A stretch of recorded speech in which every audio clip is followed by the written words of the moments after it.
Harry, your response. Sure. I don't think that there's anything inherently wrong in a hierarchical organization that prevents managers from not necessarily being decision makers, but more like decision facilitators. I think that there is a presumption in hierarchical organizations, and in fact, I would say that's almost a hierarchical organization done wrong when the person at the top and recursively applied, every person in a management position has to have a stamp of approval. In a well-functioning hierarchical organization, every node of a tree ends up having an opinion, and in some cases, anybody who's at the vertex could be a facilitator. And in many cases, you allow everybody, and if you have a team, you can have even a large fan out, and the manager basically plays the role of gatekeeper, where they're allowing everybody to have an opinion.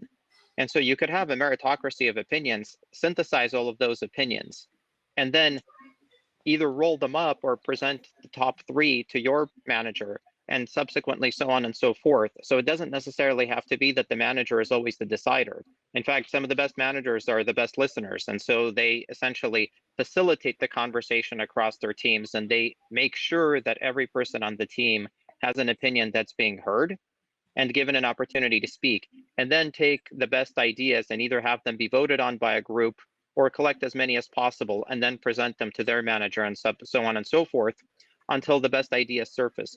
I think the failure of execution in such organizations is specifically when you have managers that function in a hierarchical style. And then it's the job of an organization, whether it's flat or hierarchical, to weed out managers that have those tendencies, because I think that's where the failure occurs. It's not so much that the problem is the hierarchy, the problem is the execution within the hierarchy itself and how you end up executing.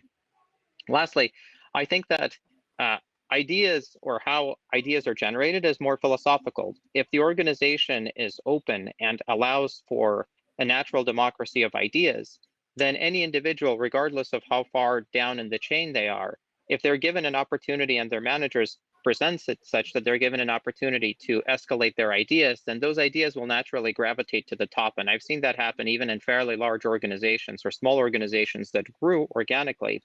When you had good people presented with good ideas, then those ideas ended up escalating. The problem occurs is when the manager either presents those ideas as their own, or only prefers their own ideas to be escalated for the sake of getting themselves promoted or whatnot. And then you end up having a cultural failure, but that's more of a person failure, that those are just bad managers, as opposed to the structure itself being um, inherently in a position that doesn't allow people to express their opinions or have those opinions escalated up.